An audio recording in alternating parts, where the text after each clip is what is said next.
प्रेमेक्स horror stories पाहण्यासाठी आमच्या चॅनलला सबस्क्राईब करायचं विसरू नका. त्याला पाहून आम्ही तिघे देखील घाबरलो आणि आम्हाला हे सुचत नव्हतं की आम्ही काय करावं. पण तेवढ्यातच एक मित्र म्हणला, अरे इथे एक मंदिर होतं ना, तूच म्हणला की आपण त्या मंदिरासाठी नवसाचा कार्यक्रम बांधण्यासाठी आलो होतो. तर हो, आम्हा तिघाला आठवलं की इथे मंदिर आहे. मग आम्ही तिघेही धावत मंदिराकडे सुटलो आणि त्या मित्रांना म्हणलं, तुम्ही त्या रूम मध्ये जाऊन आपलं सामान आणा, मोबाईल प्लस खूप काही होतं. तर आम्ही गेलो. तर ते दोघे त्या रूम मध्ये वापस जाण्यासाठी वळले आणि मी गेलो एकटा त्या मंदिरामध्ये.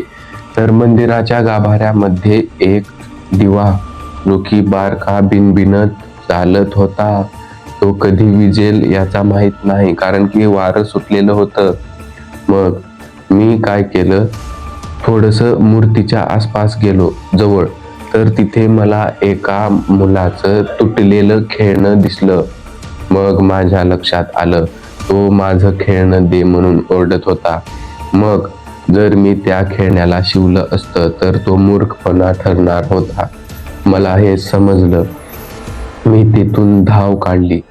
जसाच मंदिराच्या बाहेर गेलो, वरती पाहिलं तर वरती एक लाल डोळे असलेली आकृती दिसत होती, अस्पष्ट पूर्णपणे. आणि एक मृतदेहासारखा सुगंध येत होता. तर मी तिथून धाव काढण्याचा प्रयत्न करणारच होतो, पण मी त्याला अजून थोडस निहाळून बघण्याचा प्रयत्न करत होतो. पण तो तिथून गायब झाला. आणि तो तिथून गायब झाल्यानंतर मला लक्षात आलं की मित्र त्या वाड्यामध्ये गेलेत सामान आणण्यासाठी. मग मी अजून मंदिरामध्ये धावत गेलो आणि तिथला कुंकू घेतला आणि परत आलो. त्या मित्रांकडे गेलो. जसाच रूम मध्ये प्रवेश केला, तिथे मी पाहिलं की मित्र फक्त सामान हुडकत होते.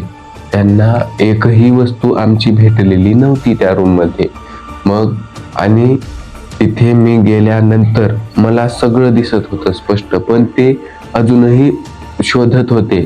तिथेच मोबाईल ठेवलेले होते तिघांचे, तिथेच बॅग्स आणि तिथेच कपडे होते, पण ते इकडून तिकडं खाली ते वरी शोधत होते फक्त. मग थोड्या वेळाने मी मध्ये गेल्यानंतर दरवाजा लावून घेतला आणि पाहिलं तर काय, ते म्हणाले, तू इतक्या लवकर कसा आलास? आणि आम्हाला एकही वस्तू सापडलेली नाही.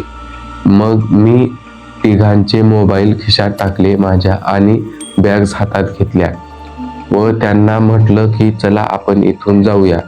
पण त्या मित्रांनी पाहिलं तिथे काहीतरी पडलेलं आहे. तो मला म्हणाला, प्रेम तिथे आपलं काहीतरी विसरलंय का? मग आम्ही तिघही आसपास त्याच्या जवळ गेलो. तर काय, ती त्याच मुलाची चिड्डी होती. मग मी त्यांना म्हटलं, त्या चड्डीला हात लावू नका, तो त्या मुंजाची आहे. मग आमच्या तिघांचे देखील चेहरे फिकट पांढरे शिपट पडले. आम्ही घाबरलो. आणि आता पण जसाच मी त्यांना म्हणलं त्या चड्डीला हात लावू नका, पण त्यावेळी खूप उशीर झाला होता. खिडकीचा काच अचानकपणे तुटला आणि तिथून थंड वाऱ्यासोबत तो पण मध्ये शिरला आणि आमच्या डोळ्यासमोर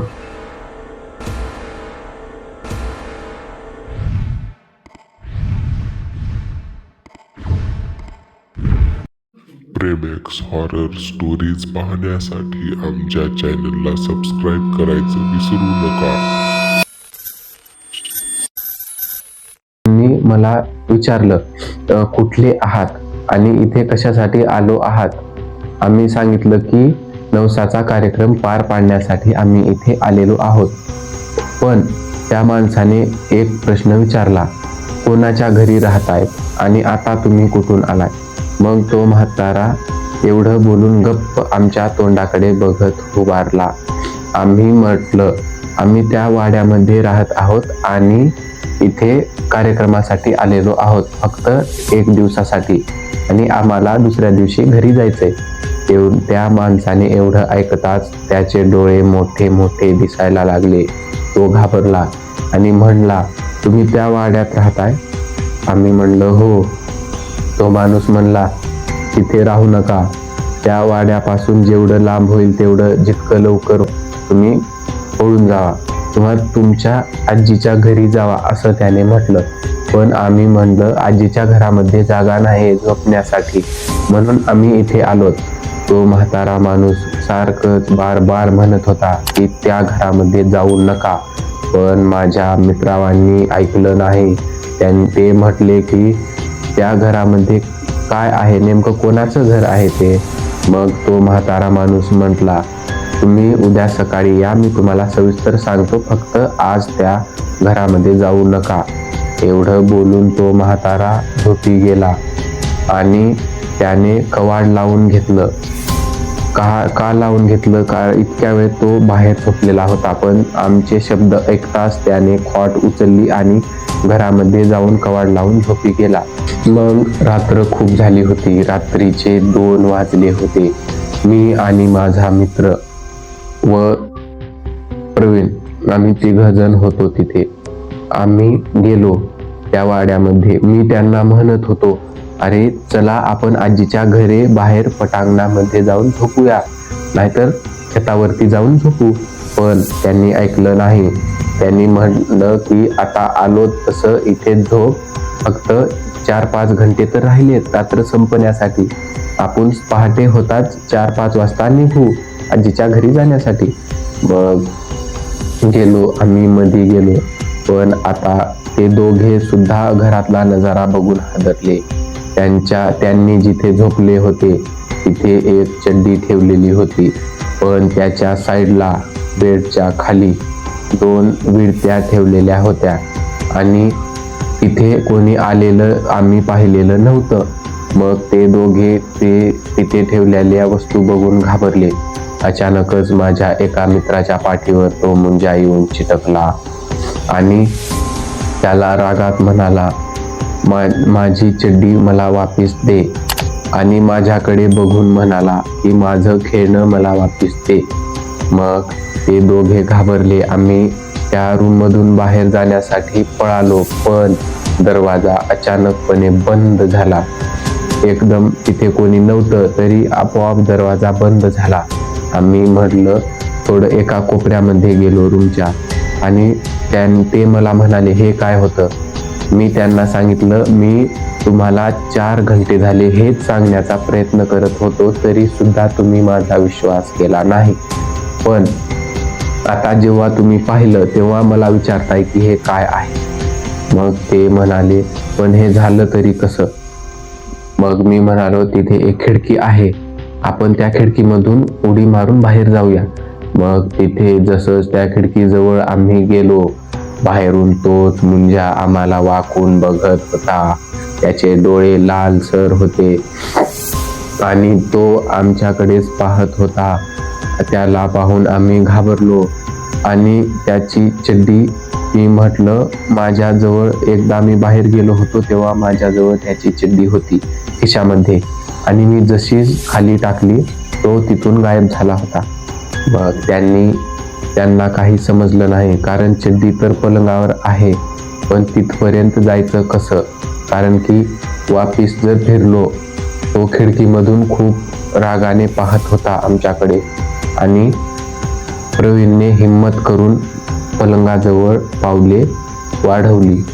जसाच तो त्या पलंगाजवळ गेला, त्या चड्डीच्या साईडला तो बसलेला होता. अचानकपणे प्रकट झाल्याने झाला आणि त्याने जोरात आरडलं. तो काही बोलला नाही, पण त्याची चिरकाळी इतकी भयंकर होती की आम्ही कान बंद केले आणि थोड्या वेळानंतर तो शांत झाला. आम्ही एका कोपऱ्यामध्ये बसून राहिलो आणि सकाळ होण्याची वाट बघत होतो, कोणीतरी येईल. आम्ही खूप ओरडत होतो, पण तिथे आसपास कोणी नव्हतं. एका म्हाताऱ्याचं घर होतं, पण त्याने देखील मधून दरवाजा लावून तो झोपी गेला होता. आणि आम्ही आता त्या वाड्यामध्ये अडकलो होतो, जुना वाडा. तेवढ्यातच एक कॉल करण्यासाठी मी मोबाईल काढला, पण मोबाईलमध्ये नेटवर्क नव्हतं. आमच्या तिघांच्या देखील फोनमध्ये एक काडी सुद्धा नेटवर्क उरलेलं नव्हतं आणि फोन माझा तर बंद पडला थोड्या वेळातच. आता आमच्याजवळ फक्त एक टॉर्च होती. फोन तिघांचे देखील हळूहळू करून बंद झाले. एक टॉर्च लावून आणि एक बल्ब चालू होता. तो बल्ब थोड्या वेळानंतर अचानक चमकू लागला आणि चमकून तो फुटला, म्हणजे बल्ब देखील बंद झाला. आता उरली फक्त एक बॅटरी टॉर्च, ती पण साधी होती, छोटीवाली. ती टॉर्च आम्ही लावली आणि काय पलंगाकडे गेलो. मी त्याची चड्डी हातात घेतली. जसंच मी त्याच्या चड्डीला हात लावलं, तो त्याच पलंगावर उभा राहिला. मग मी ती चड्डी खिडकीच्या बाहेर फेकून दिली आणि तो तिथून गायब झाला. त्या बाहेर वडाच्या झाडावर जाऊन लटकला. आम्ही खिडकीतून पाहिलं, तो तर बाहेर आहे. आम्हाला समजलं की त्याचं जे काही आहे ते त्या चड्डीतच आहे. आणि कारण की 7-8 वर्षाचं जे मूल असतं किंवा 1-2 वर्षाचं मेलेलं, त्याच्या अंगावर कपडे नसतात, फक्त राहते एक चड्डी आणि टॉवेल. आमच्याकडे टॉवेल तर नव्हती, पण त्याची चड्डी आम्हाला बार दिसत होती. आम्ही पाहिलं, तो लटकत होता, त्याचे डोळे भयंकर आणि आमच्याकडेच पाहत होता. आम्ही असा विचार केला की तो त्या झाडावर आहे, तोपर्यंत आम्ही या वाड्याच्या बाहेर निघावं आणि दरवाजा खोलण्यासाठी गेलो. दरवाजा आपोआप उघडा झालेला होता, पण जसाच आम्ही त्या दरवाजाजवळ गेलो, तो दरवाजा आपोआप बंद झाला. आणि आता लास्ट पर्याय आम्हाला खिडकीच उरलेली होती. आम्ही त्या खिडकीतून उडी ठोकली. तिघे देखील बाहेर आलो तर काय, समोर तोच उभारलेला होता.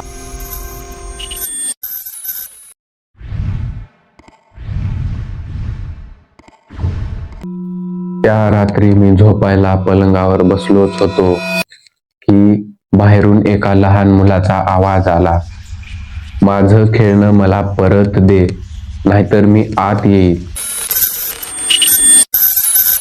माझं नाव प्रेम आहे आणि माझ्या आजीचं गाव लातूरपासून 35 किलोमीटर अंतरावर लांब आहे. कवठा केज हे माझ्या आजीचं गाव आहे आणि त्या कवठा केजच्या साईडला एक बोपला नावाचं गाव आहे. त्या गावावरून अर्धा किलोमीटर अंतरावरती एक मंदिर आहे. त्या मंदिरामध्ये एक मुंजा बांधलेला आहे, पण आम्हाला कोणी तिथे सांगितलेलं नव्हतं.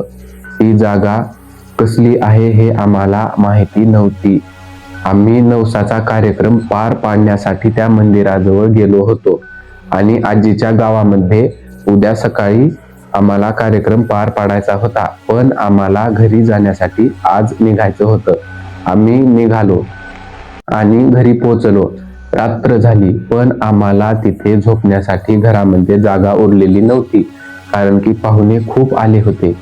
मग आम्ही एक काम केलं, त्या मंदिराच्या साईडला जो वाडा आहे तिथे झोपायला गेलो. घरच्यांना सांगितलं की आम्ही हॉटेलमध्ये रूम बुक करून तिथे राहणार आहोत, पण एक मित्र म्हणला कशाला पैसे वेस्ट करायचे, तिथे वाडा आहे, त्या वाड्यामध्ये कोणी राहत नाही आणि तिथे लाईट उपलब्ध आहे.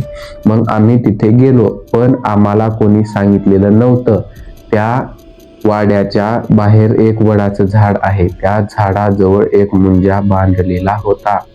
पण आम्ही तसंच तिथे गेलो. असं म्हणतात की मुंजाची चड्डी ज्याने घेतली तो त्याच्यावर झपाटतो, कधी प्रेमाने तर कधी रागाने, बहुतेक जास्त तर रागानेच. रात्र झाली, आम्ही त्या वाड्यामध्ये पोहोचलो, पण आता आम्हाला झोप येत होती. माझे दोन्ही मित्र आधीच झोपी गेलेले होते आणि राहिलेला फक्त मी एकटा, जो की मोबाईलमध्ये गेम खेळत बसलो होतो. पण आता मला देखील झोप येत होती. मी झोपायला पलंगावर बसलोच होतो, पण तेवढ्यात मला आठवलं की आपल्या वाड्याच्या बाहेरला एक लाल बल्ब चालू आहे, जो की 0 बल्ब होता आणि मला तो बंद करायचा होता. मग मी उठलो, बाहेर गेलं आणि त्या बल्बाचं स्विच सुद्धा रूमच्या बाहेरच लावलेलं होतं. मी गेलो बाहेर, तो स्विच बंद केला आणि जसंच घरामध्ये दरवाजाच्या आत पाऊल टाकला, तसंच खिडकीतून एका लहान बाळाचा आवाज आला. माझं खेळणं मला परत दे. मला आधी वाटलं की कोणतरी लहान लेकरू असेल, पण मला तेवढं काही माहिती नव्हती. त्याच्यामुळे मी त्या खिडकीकडे जात होतो, पण मला लक्षात आलं या वेळी या वाड्यामध्ये लेकरू कुणाचं आणि इथे कशाला आलं. तर मी खिडकीच्या थोडंच जवळ गेलो. तिथे एक खिडकीतून मला काळसर छोटासा आकडीमध्ये हात दिसला. मी घाबरलो, कारण की मला तो अचानक दिसला होता. तरी सुद्धा मी थोडस जवळ जाऊन बघितलो तर काय तिथे मला काहीच दिसलं नाही. पण दूरवर तिथे वडाचं झाड होतं. त्या खिडकीतून स्पष्ट दिसत होतं. त्या वडाच्या झाडाखाली काहीतरी लटकत होतं, वरी बांधलेलं दोरीने किंवा तारेने. मी तिथे जवळ गेलो, बाहेर गेलो, मित्रांना उठवलं नाही.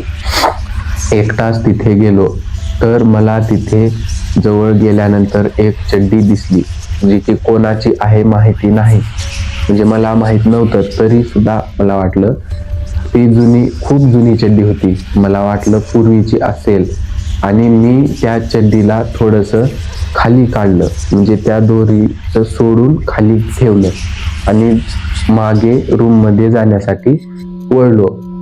पण मागून अजून लेकराचा आवाज आला.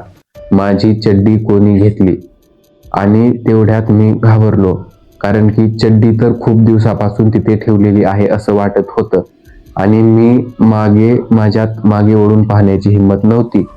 मी तसाच घरामध्ये धावत गेलो आणि मित्रांना उठवलं. मित्रांना म्हणलं की अरे त्या झाडापासून कोणीतरी ओरडत आहे, माझं खेळणं दे म्हणून. मग माझे मित्र मला म्हणाले, दारू फिरू पिऊन आला आहेस काय, नशा करून आला असशील तर शांत गपचीप झोपी जा. पण त्यांनी माझं काहीच ऐकलं नाही. मी तरी बी म्हणत होतो की अरे तिथे कोणीतरी आहे. मग त्यांनी काय केलं, खिडकीमध्ये उभारून पाहिलं, बाहेर काहीच नव्हतं. ते मला म्हणाले, गपचीप झोपी जा, जास्त रात्र झालेली आहे आणि आपण प्रवास करून थकलो आहोत, त्याच्यामुळे तुला काहीतरी वेगळं वहम होत आहे असं म्हणलं. मग आम्ही जाऊन झोपी गेलो. पण अचानकच अर्ध्या रात्री माझी झोप उघडली आणि मला एका लेकराचा आवाज येत होता. मी त्यांना म्हणलं, अरे उठा उठा, पण ते उठले नाहीत. मग मी एक टॉर्च हातामध्ये घेऊन बाहेर गेलो. साईडला रेडिओ ठेवलेला होता टेबलावर रूमच्या बाहेर. तो रेडिओ अचानक वाजायला लागला. मग मला समजलं नाही, तो इतका जुना होता तरी पण तो वाजत होता. मी त्या रेडिओ जवळ गेलो, त्याला बंद केलं आणि त्या वडाच्या झाडाकडे पाहिलं. पण त्या वडाच्या झाडाखालचा नजारा थोडा वेगळाच दिसत होता. तिथे आसपास एकदम थंड हवा सुटलेली, वाऱ्याने वडाच्या झाडाची पाने हलत होती आणि त्या एका वेलीवर लटकत असलेलं ते छोटंसं बाळ. मला वाटलं रात्री कोणी खेळत आहे. मग मी त्या झाडाजवळ गेलो आणि पाहिलं तर काय, त्या मुलाचे डोळे, त्याचं तोंड एकदम मृतदेहासारखं होतं आणि तिथे दुर्गंध सुद्धा येत होती त्या बाळापासून. त्याचे डोळे एकदम लाल होते आणि तो वेलीला उलटा लटकला मला पाहताच आणि जोरात हसू लागला. तो माझ्याजवळ धावून एकाच उडीमध्ये आला, पण मला एकदम मागे पाठीला चिटकला येऊन.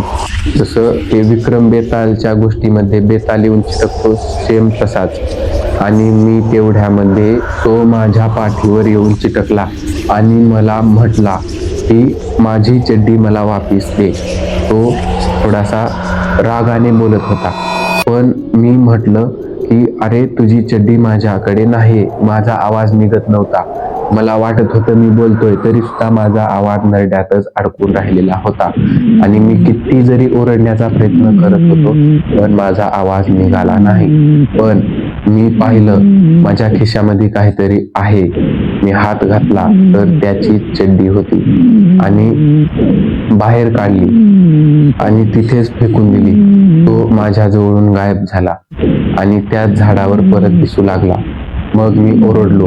तो जसाच माझ्या अंगावरून वापस गेला त्या झाडावर माझा आवाज निघायला चालू झाला आणि मी त्यांना बोलावलं. दोघांना पळत गेलो रूम मध्ये आणि उठवलं आणि चला बाहेर, आताच बाहेर चला आणि त्या वडाच्या झाडावरती काय आहे ते बघा. मग ते माझ्या सोबत धावून आले. त्यांना माहिती होतं की हा वेडा झालाय, म्हणजे की मला असं हे याच्यावर विश्वास नाही आमचा, तरी देखील आम्ही तुझ्यासोबत येतोय असं एकाने म्हटलं. तरी सुद्धा ते माझ्यासोबत आले आणि तिथे अर्धा तास बसलो आम्ही, पण तिथे चड्डी सुद्धा नव्हती आणि तो मुंजा सुद्धा नव्हता. आम्ही म्हणजे मी घाबरलो होतो. ते दोघे त्यांच्या डोळ्यामध्ये झोप होती, पण माझी झोप मात्र त्या मुलाला बघून एकदम गायब झाली होती.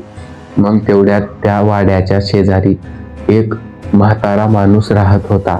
मग तो बाहेर खॉटवर झोपलेला होता. माझ्या दोन्ही मित्रांनी त्यांच्याजवळ गेले आणि त्यांना तहान लागली होती. त्यांनी पाणी मागितलं. त्यांनी त्या म्हाताऱ्या माणसाने त्याला पाणी दिलं आणि मी देखील तिथे थांबू शकलो नाही. मी देखील त्यांच्यासोबतच गेलो आणि त्यांनी मला विचारलं, कुठले आहात आणि इथे कशासाठी आलो आहात. आम्ही सांगितलं की नवसाचा कार्यक्रम पार पाडण्यासाठी आम्ही इथे आलेलो आहोत. पण त्या माणसाने एक प्रश्न विचारला, कोणाच्या घरी राहतायत आणि आता तुम्ही कुठून आलाय. मग तो म्हातारा एवढं बोलून गप्प आमच्या तोंडाकडे बघत उभारला.